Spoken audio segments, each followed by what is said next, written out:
Hello dear friends, welcome to the new video of the channel Sea of Knowledge and finally आज इस video में हम शुरू करने वाले हैं a triumph of surgery footprints without feet का चैप्टर नंबर 1 जिसके ऑथर का नाम है जेम्स हैरियट एंड इस चैप्टर के इंटरनल क्वेश्चन आंसर्स हम इस वीडियो में डिस्कस करेंगे। वैसे ये जो काम है हमारा पिछले हफ्ते से पेंडिंग है, आई नो थोड़ा लेट हो गया, लेकिन अब भी ये वीडियो आ चुका है तो आपको कोई टेंशन लेने की ज़रूरत नहीं है।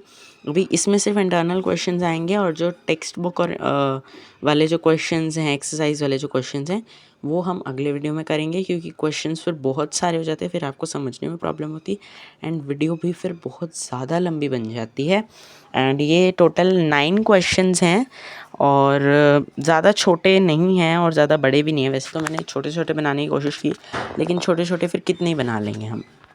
और मैंने वन वर्ड भी नहीं बनाया, वन लाइनर भी नहीं बनाया, तो वो आप खुद से ट्राई करने की कोशिश करना क्योंकि अभी से आपको आएंगे तो आप कुछ कर पाओगे। सो अभी के लिए हम शुरू करते हैं हमारा क्वेश्चन नंबर 1 से। एंड क्वेश्चन नंबर 1 है, what is the name of the author of this lesson, what is his occupation, how is his personality. So इसमें हमें सिंपल ये पूछा है कि जो हमारे ऑथर हैं लेसन के, यानी कि जो कहानी बता रहे हैं या फिर लिख रहे हैं, उनका नाम क्या है, व्हाट इज़ हिज ऑक्यूपेशन, वो क्या काम करते हैं, उनका कार्य क्या है, ठीक है, हाउ इज़ हिज पर्सनैलिटी, उनकी पर्सनैलिटी, उनका व्यक्तित्व कैसा है, वो हमें बताना है। तो आंसर पे चलते हैं। The author of the lesson a triumph of surgery is James Harriet. He is also character in this story. His occupation is veterinary doctor. He is a very kind person who is kind to all organisms, a person who is full of common sense. अब यहाँ जो occupation word है इसमें देख लो, ये occupation में आधा यहाँ लिखा हुआ है और ओ एन जो बच गया वो नीचे लिख रखा है मैंने क्योंकि यहाँ स्पेस नहीं था, तो कंफ्यूज मत होना। तो जो ऑथर हैं लेसन के ट्रियम्फ ऑफ सर्जरी के, उसका नाम है जेम्स हैरियट, उनका नाम है जेम्स हैरियट। वो एक कैरेक्टर हैं स्टोरी के, जो स्टोरी इन्होंने बनाई लिखी है उसका एक कैरेक्टर ये खुद भी हैं। उनका ऑक्यूपेशन क्या है, वेटरिनरी डॉक्टर हैं वो एक। ही इज़ काइंड पर्सन, वो एक काइंड पर्सन है, अच्छे इंसान हैं और वो सभी ऑर्गेनिज़म्स से अच्छे से बर्ताव करते हैं और साथ ही साथ एक कॉमन सेंस से भरे हुए इंसान हैं, उनमें कॉमन सेंस भी है। बाकी हमने कैरेक्टर स्केच किया ही था। What was Tricky's condition explained by the author when he saw Mrs. Pumphrey was walking with Tricky? तो क्वेश्चन नंबर 2 में इन्होंने पूछा है कि ट्रिकी जो है उसकी कंडीशन कैसी थी। जो ऑथर ने ट्रिकी की कंडीशन एक्सप्लेन की थी तब जब मिसेस पम्फ्रे के साथ वो वॉक कर रहा था। देखो लेसन के शुरू में हमने देखा था कि मिसेस पम्फ्रे अपने डॉग को लेके वॉक कर रही थी, तो उस टाइम पे ट्रिकी की कंडीशन कैसी थी। The author saw the following things in Tricky. Tricky में उसने ये सारी चीज़ें देखी। Tricky was not as energetic as he was. Tricky पहले की तरह एनर्जेटिक नहीं था, जैसे वो पहले था वैसा नहीं था। He became hugely fat like a bloated sausage. वो बहुत ही मोटा हो चुका था, ब्लोटेड सॉसेज वजह तरह जो हमने समरी में पढ़ा ही है। His eyes became rheumy and bloodshot. उसकी आंखें जो थी वो बहुत ज़्यादा आंसुओं से भरी हुई थी और साथ ही साथ उसमें ऐसा लग रहा था जैसे लाल हो गई थी उसकी आंखें, ठीक है। His body was explaining that he eats too much. और उसकी बॉडी अपने आप ही एक्सप्लेन कर रही थी कि ये जो है, जो ट्रिकी है, वो बहुत ज़्यादा खाना खाता है, ठीक है। तो मतलब ट्रिकी की यही सारी कंडीशन थी जिसे ऑथर ने देखते ही पहचान लिया था कि ट्रिकी में ये सारी प्रॉब्लम्स हैं। पहला, वो एनर्जेटिक नहीं रहा, बहुत ज़्यादा मोटा हो गया, उसकी आइज़ ब्लड शॉट हो गई और र्यूमी हो गई, यानी कि गीली हो गई, और आखिरी वो बहुत ज़्यादा खाना खाता था। अभी हम अगले पेज पे आ चुके हैं। ये थोड़ा लंबा क्वेश्चन है, देख लो। Why did Mrs Pumphrey called the author. Mrs Pumphrey ने ऑथर को क्यों बुलाया, ठीक है।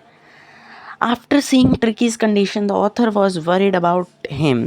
After a few days on an expected call from Mrs. Pumphrey came to the doctor. She said that Tricky had lost all the interest in surroundings. He is lying on the rug painting the whole day. He had refused to eat anything. क्या है कि tricky की condition देखने के बाद जो author है उससे बहुत ज़्यादा चिंता हो रही थी ट्रिकी के बारे में।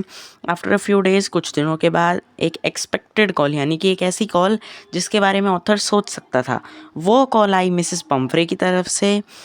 शी सेड दैट, उसने बताया कि ट्रिकी जो है उसका पूरा इंटरेस्ट, आसपास में पूरा इंटरेस्ट ख़त्म हो चुका है। वो एक रग पेंटिंग पर लेटा हुआ है। एक रग होता है, ऊन के धागों से एक सॉफ्ट सी चीज़ बनाई जाती है, उसे रग पेंटिंग कहा गया है। उसके ऊपर लेटा हुआ है पूरे दिन से। उसने अपनी खाने के लिए भी मना कर दिया है, जो कि एक बहुत ही अजीब बात थी। He has bouts of vomiting, उससे बहुत ज़्यादा उल्टियाँ आ रही हैं।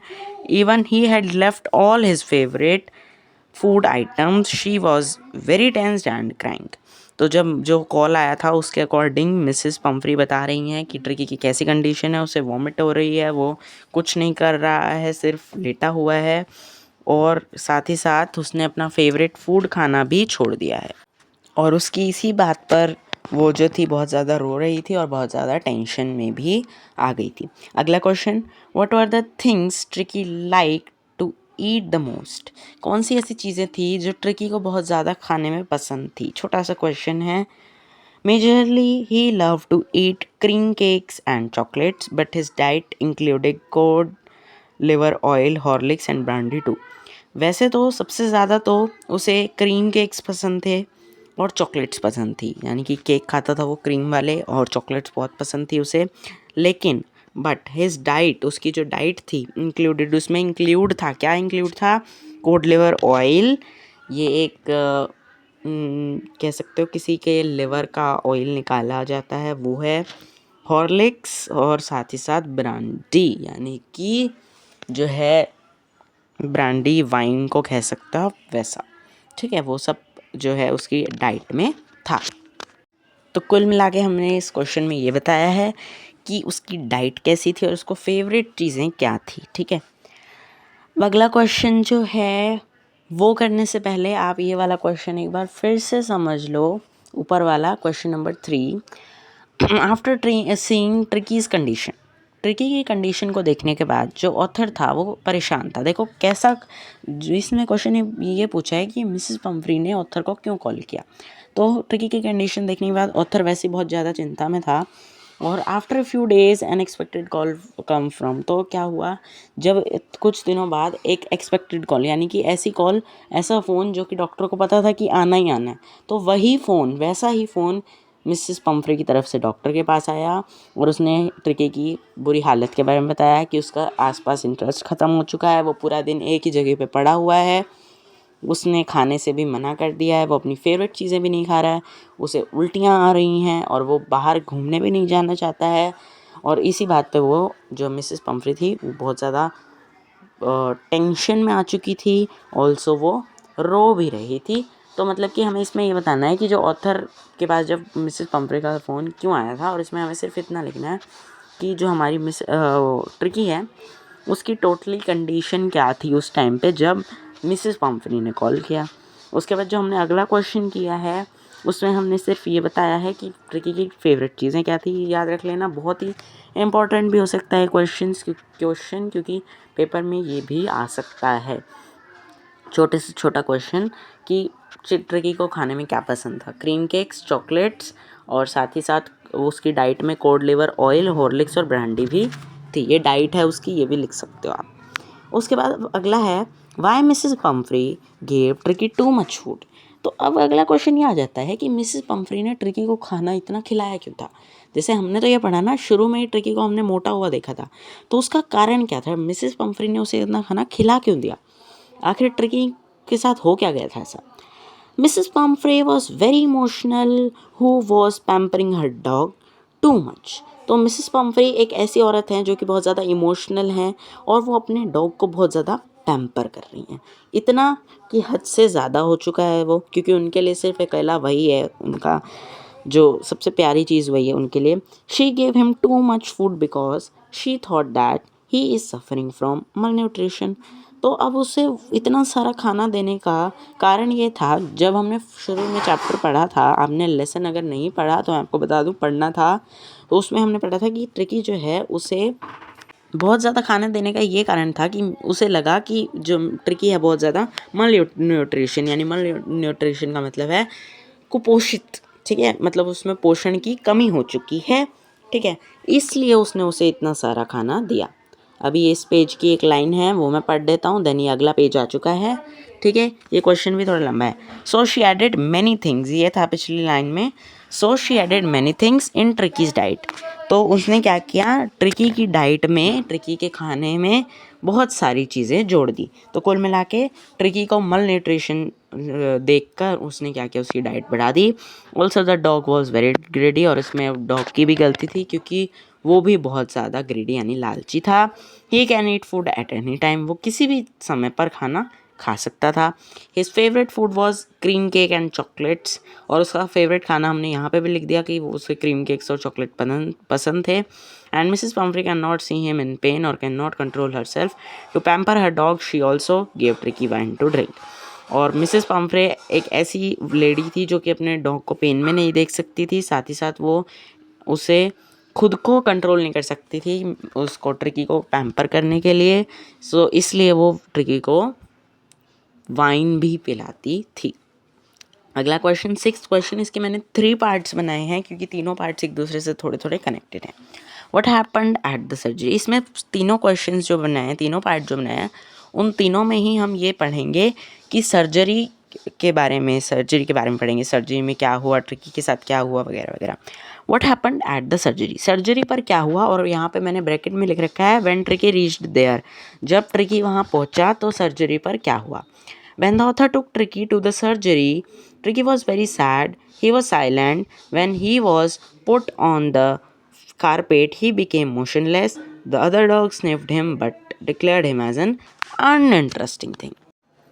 So, इसका मतलब क्या है कि जब ऑथर ने ट्रिकी को सर्जरी तक पहुंचाया, वो उसे लेकर गया, तब ट्रिकी बहुत ज़्यादा उदास था, वो साइलेंट हो चुका था। उसे जब ऑथर ने कारपेट पर जो है बिठाया, तब वो मोशनलेस था, बिल्कुल हिल नहीं रहा था। और जो दूसरे डॉग्स जो थे वहाँ के, उन्होंने उसे सूंघा, स्निफ्ड मतलब है सूंघा, और उसे एक अनइंटरेस्टिंग थिंग यानी कि किसी काम की चीज़ ना, मतलब बेकाम चीज़ समझकर छोड़ दिया, ठीक है। What did the author gave to Tricky to eat at the surgery? अब बी पार्ट में हमसे इन्होंने पूछा कि सर्जरी पर ट्रिकी की डाइट कैसी रही, ठीक है। जैसे हमने पहले ही कर लिया कि ट्रिकी जब वहाँ पहुँचा तो क्या हुआ, अब हम करते हैं कि ट्रिकी की डाइट कैसी रही। At the surgery, Mr. Harriet gave a lot of water to Tricky to drink for 2 days. 2 दिन तक बिना किसी खाने के, ठीक है, उसे सिर्फ पानी दिया गया, बहुत सारा पानी दिया गया 2 दिन तक लगातार, ठीक है। He didn't give anything to him to eat for those 2 days. अब उन 2 दिनों में ट्रिकी को कुछ नहीं मिला खाने को, एक सिंगल चीज़ भी नहीं दी गई। 2 दिन जो थे शुरू के, उनमें सिर्फ पानी दिया गया पीने को, खाने के लिए उसके पास कुछ नहीं था, वो कुछ नहीं खा सकता था। When the second day end, जब दूसरा दिन ख़त्म हुआ, he started giving turkey a proper meal. जब दूसरा दिन ख़त्म हो गया, तब एक अच्छी मील जो है ट्रिकी को मिलने लगी। तो कुल मिला के क्या है, सर्जरी पर जब वो पहुंचा तो वो मोशनलेस था, तो वो साइलेंट था क्योंकि वो बहुत ज़्यादा बीमार हो चुका था।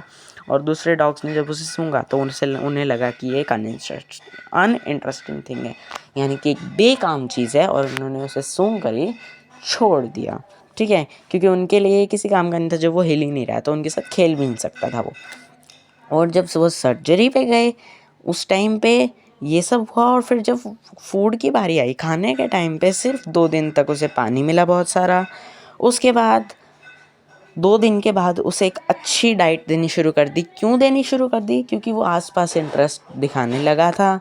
और फिर उसके बाद ही उसे एक नॉर्मल डाइट देनी शुरू करी, पर ये नहीं था कि मिसेस पम्फ्री की तरह एक्स्ट्रा डाइट देनी शुरू कर दो, क्योंकि मिसेस पम्फ्री तो उसे बहुत ज़्यादा खाना खिलाती थी, ठीक है। और मिसेस पम्फ्री के खाना खिलाने का क्या कारण था वो हमने अभी अभी पढ़ा है। आपको याद होना चाहिए कि वो एक इमोशनल लेडी थी जो अपने डॉग को पैम्पर करती रहती थी, और उसे अपने डॉग की अच्छी खासी हालत में भी ऐसा लगा कि मेरा जो डॉग है वो मल न्यूट्रिशन यानी कि पोषण कम होने की वजह से जो है बीमार हो जाएगा।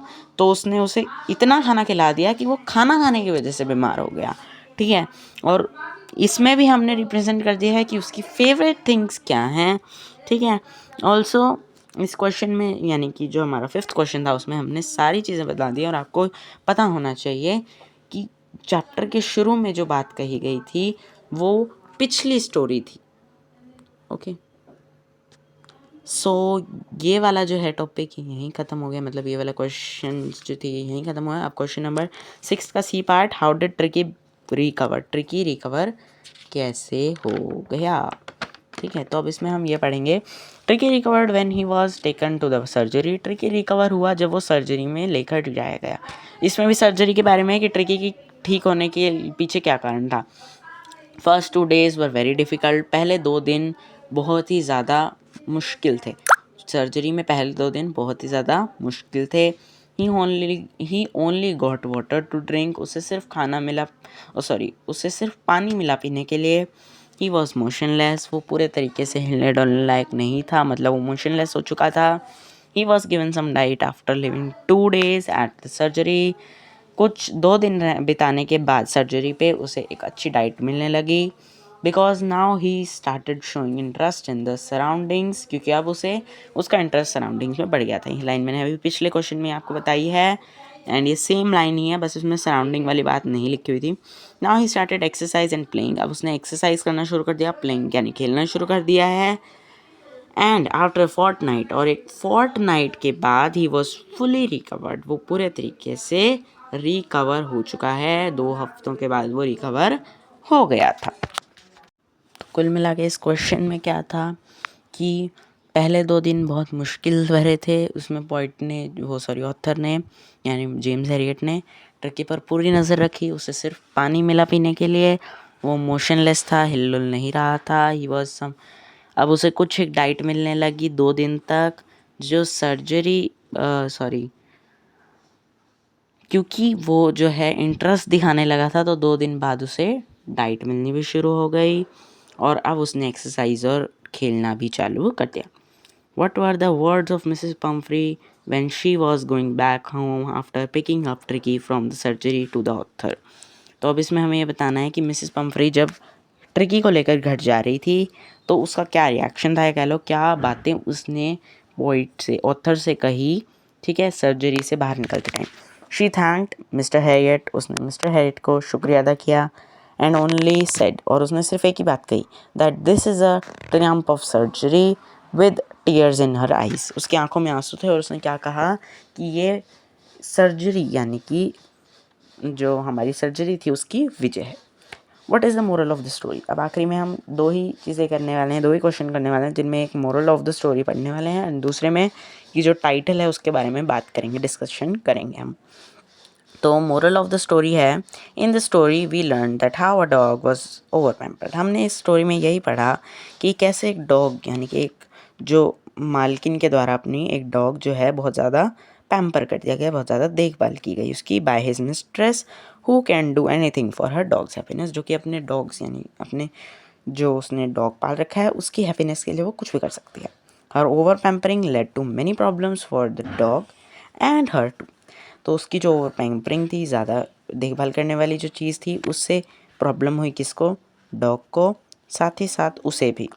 It made the dog very ill, इससे जो डॉग था वो बहुत ज़्यादा बीमार हुआ, ठीक है। तो हमने पूरी कहानी में यही सब पढ़ा कि ओवर पैम्परिंग हुई मिस्ट्रेस के द्वारा एक डॉग की, जिसके कारण वो बहुत ज़्यादा खाना खाने लगा, तो वो बीमार भी हो गया, इससे उसके लिए भी प्रॉब्लम खड़ी हुई, डॉग के लिए भी और उसकी मिस्ट्रेस यानी मिसेस पम्फ्री के लिए भी, जो कि टेंशन में आ गई थी, किसकी वजह से, अपने डॉग की हालत की वजह से, ठीक है।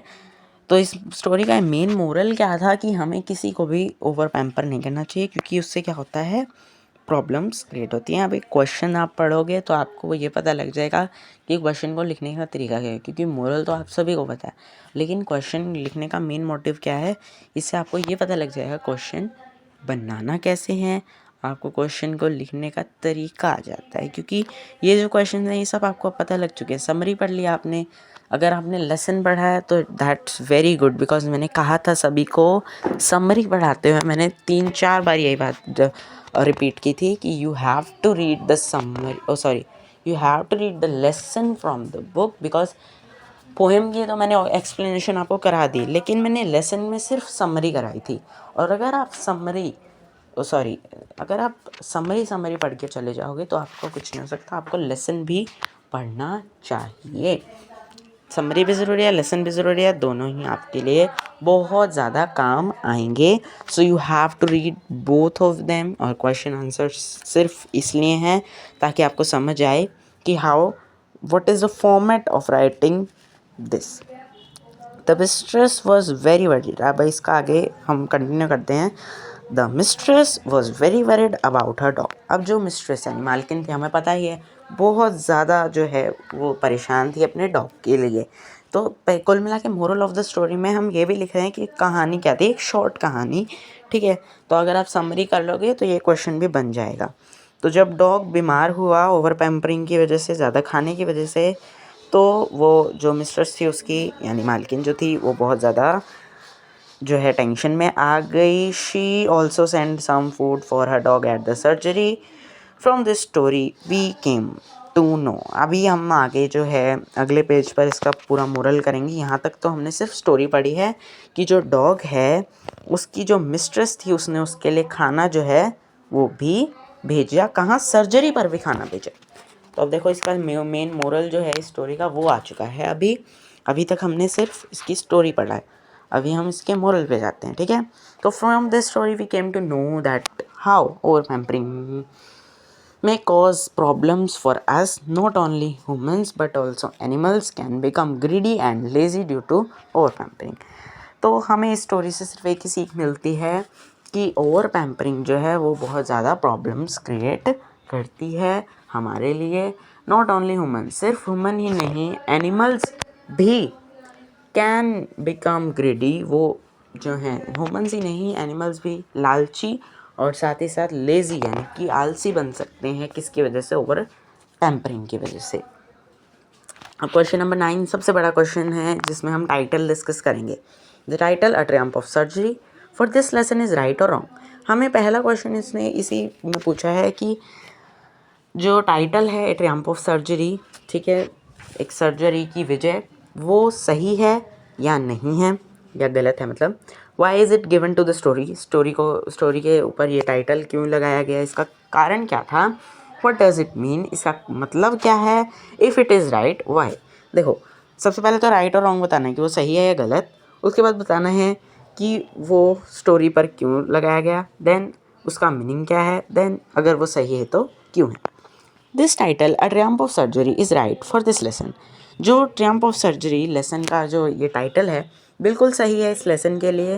बिकॉज अब ये क्यों सही है ये हम लास्ट में डिस्कस करने वाले हैं।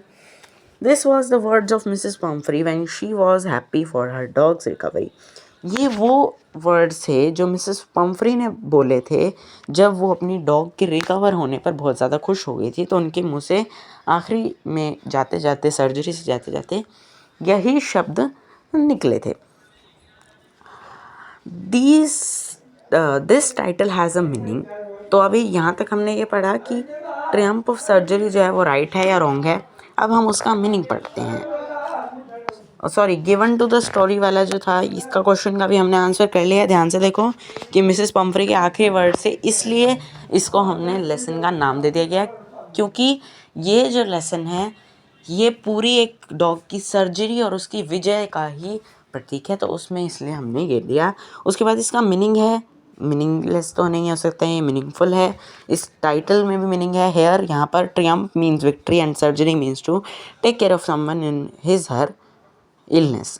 तो ट्रियम्फ का मतलब है विक्ट्री यानी विजय, किसी चीज़ पर विजय प्राप्त करना। और सर्जरी का मतलब हमें पता ही है कि कोई अगर बीमार है तो उसकी देखभाल कुछ दिनों के लिए करना जब तक वो रिकवर ना हो जाए। तो एक ट्रियम्फ ऑफ सर्जरी का पूरा मतलब क्या हो गया कि एक जो सर्जरी की गई उसकी विजय।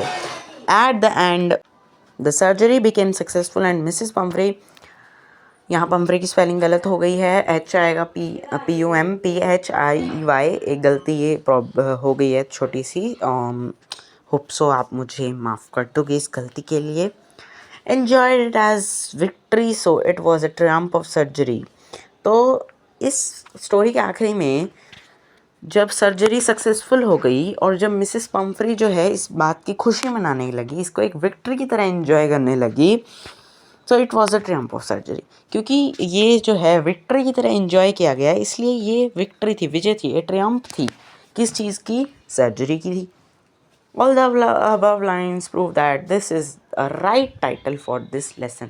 तो हमें अलग से प्रूव करने की ज़रूरत नहीं है क्योंकि और लंबा हो जाएगा क्वेश्चन।